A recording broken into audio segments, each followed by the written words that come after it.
Sanibonani bafethu, anginibingelele egameni likaJesu. Yazi bafethu, ngilalela uPastor Sithembiso Zondo. Ngiyithanda kakhulu ya ndoda liyana, and indoda engihlale ngiyilalela from 2015.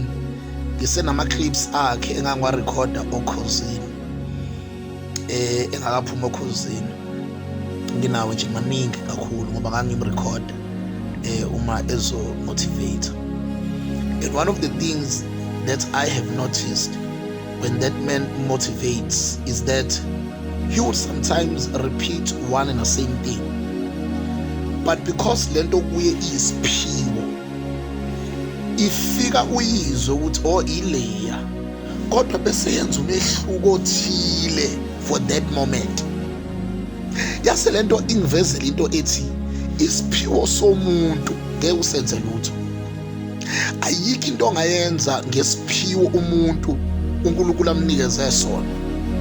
Kunabantu abadlala ibhola, abadlala nje kahle, kodwa kunohlobo labantu noma engasadlali nakahle, kodwa ngenxa ukuthi lento uyiphiwe ikuye ngaphakathi, ujatshulelwa izihlwele.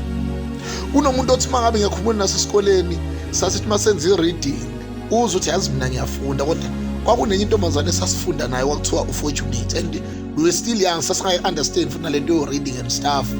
Kodwa indlela eyenza ngayo wayeyenza ukuthi thina siyithande. Yazi kodwa lento le i-reading imnandi, uyabona? So kunabantu abazalwa nazo izinto. Yazi ngimlalela uSithembiso Zondo usho lento lena abeyisho ngabantu besifazane, and angaqala ukuyisho lethi kungaphuzi indoda bese kudawa umuntu wesifazane. Akaqala ukuyisho, akusiyo kwesibili, akusiyo kwesithathu. Ziningi ikhawu negaba la ayisho khona lento, nezinye izinto bengimlalele eziyisho, kodwa i-taste yento asuke yisho isuke inomsoco omusha njalo, ngoba kuyakhawunta ukuthi into ishiwo ubani, nanokuthi-ke lento umuntu uyigcotshelwe yini ukuthi makayenze. So-ke abantu kuyenzeka babe nezinto abangazisho nabangazenza, bezenza ngamandla abo kanti isiphiwo asikho. Nize nithi nina usibanibani uyabhora, noma usibanibani asimuzwa kahle, noma yazi kungcono ukuba usibanibani, uyabona? Uthola ukuthi uyayithanda yena ukuyenza lento, kodwa kuyena it's not a gift, it's just the love of doing that thing. So nje bafethu, nginayo lento ethi kunabantu abayigcotshelwayo into, kunabantu abayiphiwayo into, kunabantu othi mangabe yenza umehluko. Ubonto yazi kune difference eyenziwa yilento, we understand. Kunomuntu othi mayegqokile noma engaliphinda kawu4 ishirt, kodwa every time when he or she appears kube ngathi ugqoka into entsha, ngoba kuye kuhlala ngenye indlela, we understand.